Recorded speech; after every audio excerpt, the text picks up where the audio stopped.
What's up, everybody?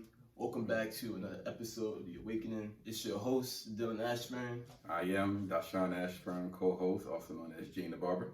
Yup, and today, it's glad to get back to y'all after a while.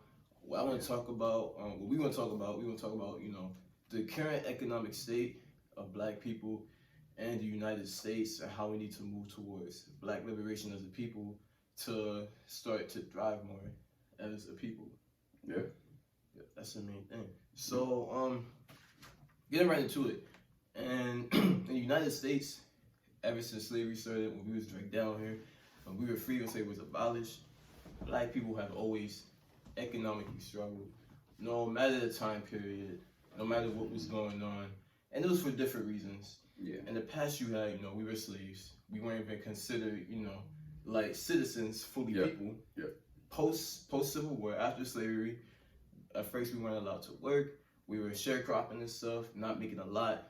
Mm-hmm. Then jobs started coming around. We were allowed to work, and even then, it wasn't a lot of job opportunity. Wasn't equal pay. As far as equal pay status and job opportunity, that didn't start to come around until like World War I, World War II, and so on and so forth. Then you transition, and then you have things like the value of materialism and failure for us as a people to circulate revenue within our own community and within our own communities. And it reminds me of this book that I've been reading. It's called The Valley of the Dry Bones. It's the conditions that face Black people in America by Rudolph R. Windsor. And one of the things it was talking about was that in order for us to escape the drought of the economic struggle that plagues our communities, we have to circulate revenue within our own communities. That means supporting Black-owned businesses. Yeah. That means creating Black-owned businesses Yeah. and Black communities to continue to generate that revenue. Because what we do is we push our money out into these different areas. Yeah. We push it out to different races, except for our own. One of the things I realized is that when comparing to different demographics, different races, I realized that they're more connected as a people. Yeah. They circulate their revenue well. Stick together as a family. Yeah, they stick together. And I've realized one of the things that continues to plague Black people economically is the fact that we don't have that click. We don't have that link where we actually take a stance to say, look, instead of me going to support this, let's support this right here. Yeah. Because it may always be something politically or in the government that may limit us, but there are so many opportunities that we can take to actually come forth and liberate ourselves as a people. Absolutely. And I feel like that's what's greatly necessary in this day of age. You feel me? Yeah. Because I'm tired of like seeing the constant statistics of, you get that comparison statistic, and you always see us Black people trailing behind, lacking behind, falling behind these other people, and I'm like, what are these other people doing that we're not doing? And I'm like, they're generating revenue within our own communities. Yep, absolutely. There has been times in history where there have been we could say Black communities, for lack of a better term, or better phrase, where they were thriving. Yes. And there were white supremacists that attacked, those towns and burned them down. There's been various counts, a lot of stuff that we will never see in an American history book. But this stuff is actually, it's still documented. There's still documentaries, video clippings and everything that actually show these things that took place where a town of people, Black people, actually became successful and were building and thriving. Basically what you're, discussing right now. However, they were fought against by white supremacists. And we try to use that phrase properly in its respective place, saying white supremacists rather than saying, you can't say white people, because you had a lot of, non-people of color that was actually in support. So you can't just loosely say, white people is white supremacists that actually came against the development, the economic development of people of color. Right. Well, one of the most infamous examples of that was Tulsa, Oklahoma. Exactly. I don't know if y'all heard about the Tulsa Race Massacre, where law enforcement, an angry mob of white supremacists, went down to Tulsa, a thriving black community. Like this was taking place like in like 1920s and stuff like that. Yeah. Like it was thriving. There were black millionaires in the community, and the community was all black, and everybody was economically stable. Mm-hmm. Black-owned businesses, everything that you needed, hospitals, a dentist, a grocery store, every single thing necessary to support a community was there, and they were all black-owned by black citizens, and there were millionaires in that community. And that's a clear example of how a single thing as much as white supremacists can destroy a community. And I feel like that's what we need to get back to. The way that Tulsa was thriving, off the top of my head, and we're in Baltimore. I can't name a single place that I see in Baltimore anywhere with a black community economically thriving dominantly. Yeah, it's sprinkles. Like you said, it's not a community. You don't see a community. And like, for myself, I've driven, I think, almost everywhere in this state and the state of Maryland. And as far as a community, I can't really name a community. I've seen sprinkles, you know. I've seen sprinkles of, you see one thriving black business here, you see one thriving family over here or there, a couple in the neighborhood. But that's about it, not in the actual community. In our communities, what we would see is we would see the foreigners, you know. We see the foreigners come in, set up shop, and the money circulates there rather than, our money circulating within our own, race or culture of people. Right, and that's one of the things that I would say slightly irritates me. I look at a lot of history. I'm like, black people have been here for hundreds of years. A lot of those years were in slavery. Then we were freed, and then you have immigrants coming in. And I'm looking at how quick it took those immigrants to say, look, we have to stick together. Yeah. We're in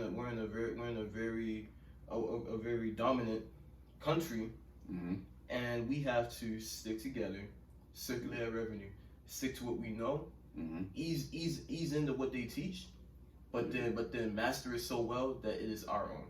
And I'm looking at how quick they were able to do that from the time they got here, and I'm looking at how it's 2023, and I still don't see us doing that. I'm waiting for that to happen, and it's up to us to take control and actually do something, because we have so much access to easily get into these things. It doesn't have to be anything major. And we live in a day and age where generating revenue is not complicated. You can get in stocks and do a whole lot of things, and you can do it all from a device, a cellular device.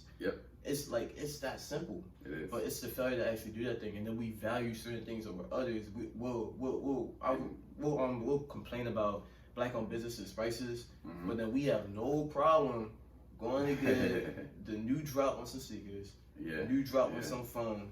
These things that may not be necessary at the moment, but we just want and we just grab because it's there. And that's selfish, because we're not even supporting the one thing that's just going to boost us as a people. Exactly. I totally agree. One of the things that I also observed, you mentioned how we have immigrants that have come over and they set up shop really fast. Right. And for me, I'm about to be 42 years old, so I've seen a lot. I've done a lot. Always been an entrepreneur, doing so many different businesses, trying out different things. And one thing that I've learned is I've learned to observe. When you're a thinker, when you're an entrepreneur, you observe. You just don't go. You observe. You're always looking for opportunities, but you're also looking, how do I move? And so I would see the way other people move, because success leaves clues. So you're looking at these different, success stories, and you're looking at people that's, within your area, and you're seeing how they're being successful, whether they be black, white, Chinese, Hispanic, doesn't matter. You're looking at those success stories, but then you start to pick it apart. And you say to yourself, man, they just got over here. Right. How is it that they're setting up shop so fast?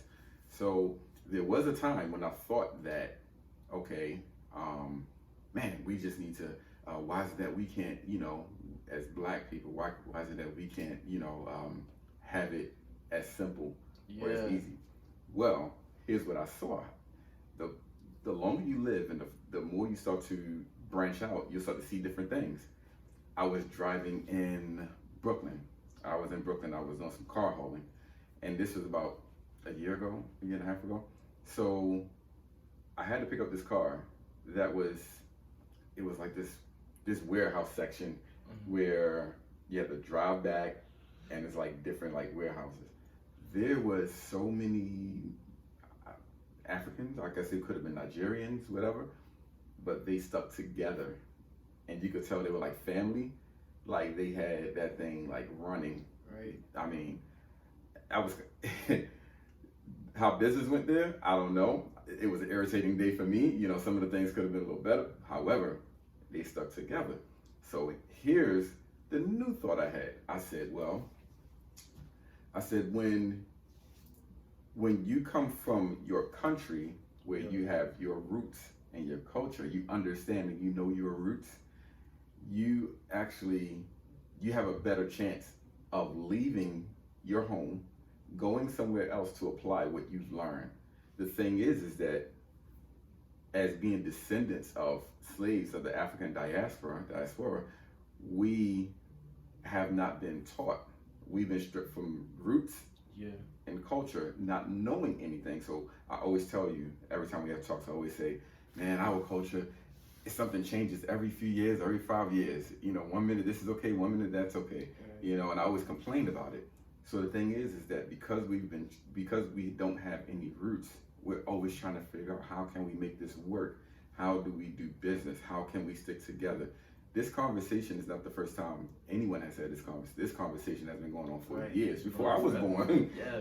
How can we come together? But how can we come together? The thing is that we've been stripped from our roots, and so it takes a while to get everyone that is a descendant of slaves or of the diaspora to actually get everyone on that same page, that same way of thinking, because you got to remember you've been stripped from something. So that's why you can have the immigrants come from. You have an Asian man, you have a Chinese man come from China, right? A Chinese family come from China. They've already established culture and roots, everything. The way they do business, it's consistent. It's the same. They leave one place, they go into another, and they already have structure. So we've been lacking the structure, and so without structure, you really can't make progress. One of the things that you have in your life, and I get to see, is that you have your calendar and you have structure. I'm going to do this, and then you start to see, and not only you start to see, we get to see your progress from the structure that you've created. So what's lacking for us economically is the actual structure when it comes to money. How do we view money? The value of things, and how we respect and treat one another when it comes to business. I should be buying from you. Why am I saying that your stuff costs too much, but I'm willing to pay for something with no warranty, with no coverage, with from an immigrant or someone else outside of the race or culture? Exactly. I'm sorry. No, you're good. You're right. Like I like what you touched on there. I've realized that we as black people, we're so quick to overvalue money or value it more than other races because it's not only has it been hard for us to obtain it, we don't know the full experience of getting that in a basic way that other people could. So when we get that, our first thing we do, the flex, go splurge on something. Yeah. What do other demographics do? They invest. They save it. They apply it to something meaningful, something that's going to mean something 10 years from now. They plant a seed. They use it as a seed. They use it as a seed. It grow. Us as a people, we need to plant those seeds and circulate it in our communities. Yeah. This isn't only an irritation thing about saying a constant statistic of our people lacking. It's a thing of saying our communities failing. Our communities we're all there. Our community, our black communities, all the black people you can find, we're all there. But what do we have going on there? Yeah. Nothing that's gonna push us to the next level as a people and help us thrive. Yeah. All of us thrive. Yeah. And as of May 2023, the average salary of African Americans is $48,500. $500. That's an average salary right now. The highest breadwinner right now is $95,000. Yeah. That's it. There are a lot of different job opportunities, career opportunities, offering high salaries. Yep. A lot of different fields. Yep. Why is ours so low? What are we valuing and lacking that other demographics are so dominant on and are so strong on? Yeah. What are we doing as a people that's making us fail? We can't continue to have the mindset of why us? Why us? Right. What can we do better? Yeah. Stop making ourselves victims when we have all the access that we need. It may not be the best access. It may not be the access that other people would have, but we have it. Let's work with it. Let's build more access. Yeah. Stop using the constant comparison to make ourselves victim, and use that comparison to make us grind. Yeah. When I'm in the gym and I'm comparing myself to a dude who's like big as heck, and I'm looking at my progress, I don't say, dang, I wish I could do that. I wish I was like more built like that. I say, look, I'm like, this dude is built like this because he's dedicated himself. Yep. If I want to get to that, I'm gonna dedicate myself more. Why am I sulking? That's the mindset. Have dedication and push yourself to do what you have to do. And this doesn't only apply to this. This applies with everything. Get rid of why me. Yeah. What can you do better? You're the one in control. Nobody else. It's you and only you. Nobody else is in control. You control whether you succeed. You control whether you fail. Yeah. That's the mindset that I have. No excuses. Do what you have to do. Yeah. And I feel like that's really what we have to do as a people. Stop sulking. Yes, we may have it harder.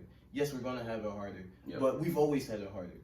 With that knowledge, push. Go. Push. Yep. Adversity is gonna build character at the end of the day. It's gonna make you stronger. It's gonna make you drive more. It's gonna be more experience. Yep. Use all of that and go. Don't let it hold you back. Absolutely. One of the things everything is good. One of the things that you mentioned, you talking about like as far as with the money and planting that seed. Yeah. And when you said that, I thought about a farmer. When a farmer plants seeds, if we view money as a seed, as it should be viewed, yes. and invest, when people make investments, you put a small amount in, but you watch that over time grow. Yes. Just like when you plant any vegetables, or a farmer, when they plant seeds and they water and they nurture those seeds, what happens over time, it produces something that's not going to it's not just going to feed me and my family. It's going to feed communities. It's going to feed communities. It's going to feed everybody. And so here's the thing. Now we take that same principle, we apply it to money. So with our money, if we learn how to view money first, because the perspectives have to change first. You got to change the perspective. You can't say, okay, now that I have this money, let me go flex, like you said. Sometimes we get the money, we're like, I'm gonna go flex. We want to add value to ourselves because we have something valuable in our possession. So now we feel feel valuable. So let me look valuable now. Exactly. The thing is that if you take that money and you plant it and you start to feed everybody, you're doing something greater versus one of the other mindsets that we have is hustle. Everybody's, a hustler. You got a lot of street hustlers. Right. But you got to think about majority of the street hustlers, and they either going to agree or disagree with me on this, but their goal is that dollar. They're chasing after that money. They're hustling. The thing is that the difference between a hustler and a farmer or an investor, a hustler is going to hustle. They're going to get money. They're aiming to get it and to do whatever they have planned with it. And an investor is already thinking long term. The hustler is like, he's just trying to get that money from you. Right. He's not worried about the integrity. He's not worried. I won't say he's not. That's not for everybody. Some of them are not worried about having integrity. So some of them are going to, some people are going to hustle and they're going to invest. But you got some street hustlers. So I should say street hustlers. Let me clear that up. Street hustlers, where they're just going to try to get that money out of you. Right. And there's two different mindsets. And I believe that most of the things in our community, we celebrate and we magnify and we beautify certain terms. Oh, he's a hustler. He's a grinder. He's a go-getter. Probably like a couple years ago, we were saying chasing paper, Right. chasing that paper. And so we were, saying all of these things, and then we use things like, either flexing, flossing, whatever. But we beautify a lot of things within our culture. Right. And it changes over time. So now we have to change the perspective of the culture. Exactly. That way we can come up economically, because we're focusing on economics right now. We can come up. So we got to change our perspective on the culture, but we got to change some things around. And that first thing is, I won't say the first thing, but one of the main things is money. If we're talking about economics, right? Everybody can't keep being, hustlers and all for themselves. Let me see exactly. let me see what I can get out of you. If I see you on the streets and everything, and let me see what I can sell you, right. and get something out of you. And it's crazy. Yeah, it's crazy. We can't. That's the other thing too. You can't have the. Of course, we want to build ourselves up. Right. We don't want to do what we have to do for ourselves. Right. But when you have the knowledge that you have mm-hmm. a greater responsibility, mm-hmm. because if nobody else is going to do it, if nobody else is going to pay attention to that knowledge of what we have to do as a people, we have to take that first step. Yeah. We ought to take that first step. What can I do to better my own community? What can I do to better my people before I go indulge in other things? Let's build myself up, but let's build up my people at the same time. We can't. It's a shame that we can't have sometimes have that selfish mentality. Like other people enjoy it. Mm-hmm. That's the way it is. Yeah. We build ourselves up to that point. Okay, now let's focus on some of the selfish things, but as a great responsibility for our own people, and to like break a curse that's been going on since we've been dragged to this country. Yeah. Let's build up our communities. Yep. I like what you said, break a curse. Yeah, break a curse. It's been going on since we've been dragged here. It's generational. It's crazy because, we're having this conversation, like I said earlier, we're having this conversation, but this is not the first time this conversation has been had. Like I said, before we were born. Before I was born, before you were born. Like, this conversation has been going on. There's so many people that has like come before us. And sometimes we feel like it's, sometimes I feel like hopeless, like, man, it's been going on for, why can't we just come together? Because it seems like, you'll see some of us, we'll make some steps. Yeah. As a race, as a culture, but then it seemed like something set us a few steps back. Exactly. So one of the things I realized that every time you have a black leader who comes and says, let's bring our people together, let's focus on our own people first. Yeah. They're always labeled as an extremist. I realized that. I don't want to get too in deep into that because this one's gonna be off topic, but I realized that, and I'm like, that really like, I have the mindset of like, I'm for everybody. You feel me? But I'm like, look, before we try to unite every single person, mm-hmm. look at how separated our own people are. How are we gonna try to unite the masses if we can't even unite ourselves? Yeah. Before we focus on everybody else, we're lacking right now. Mm-hmm. Like it's like Wakanda. It's like Wakanda. They focus on themselves. They help themselves thrive. They help their own people thrive. Mm-hmm. Then they went out and they ventured into the world and helped everybody else. But before we do that, let's make sure we're thriving. Because then we're gonna be pushing different agendas, pushing different things, exerting all this energy into all these other people, mm-hmm. and look at ourselves. Yeah, we're slacking more than anybody else. We're trying to unite everybody else, and within themselves, they're already united and thriving. What are we doing? I always wonder why that is. Yeah, but I don't want to get into that, right? I know, because this is one of those conversations where it's almost never ending. There's never ending. So much historical data. Yeah. That will support this conversation, but for the sake of time, it's like you can't really go into it. It's gonna be forever. Yeah, because somebody could come on and say, well, don't forget about this. I'm like, oh yeah, and then somebody say, oh yeah, but don't forget about that. Exactly. And next thing you know, conversation. All these different facts and all these different perspectives. Exactly. It's been a lot of different leaders. Yep. And some of them were extremists. Other mm-hmm. ones weren't. But they all had the common goal and the common agenda of like, look, our people. They had the futuristics like too. Mm-hmm. It wasn't only like, look, we're trailing right now. It was like, look, if we keep doing this and we don't change it now, a century from now, decades from now, we're going to be in the same state. Yeah. And what they predicted is true. Mm-hmm. We're in the same state. Mm-hmm.